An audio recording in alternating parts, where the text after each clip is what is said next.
want to get to that level, but I just need a couple of years to get everything back on track and make sure. I just need to know what the process is to even get there, right? Yeah, so, I mean, we started this program back in 2010. I cannot believe it's been that long, but the idea is that you had people in a position who weren't able to buy a house for whatever reason. Credit scores were not where they needed to be, didn't have enough necessary income to show.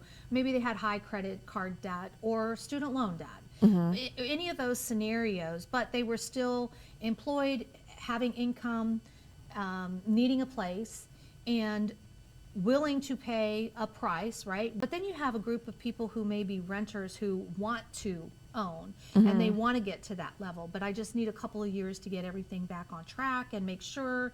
I just need to know what the process is to even get there, right? So the option is if you have an investor, which I work with investors, and this is a program that they really like, is that if we know that you have people who are like on the wait list for getting a place, right? And these are the criteria, and it's feasible that we can find a house that meets their needs and fills their blanks, right?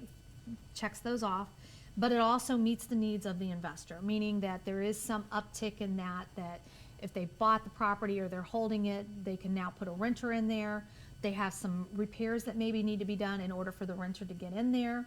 But in the instance of we're going to rent it with the option to buy, then that's language that we put in the agreement. And then a portion potentially of like their first year, we're just straight renters. We don't know really what our next move is going to be, but if it's all good and we could buy it, we would love to. And that language is enclosed, which included, a portion of that rent from the first year would be given back to them as potential credit for being able to make their purchase. So if at the end of that first year they qualified for a loan, now they've gotten their credit where it needs to be or the money saved or whatever, yeah, the house works great, we want to do that.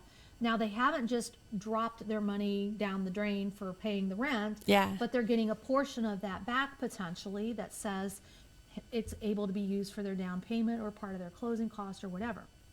So that's a win-win.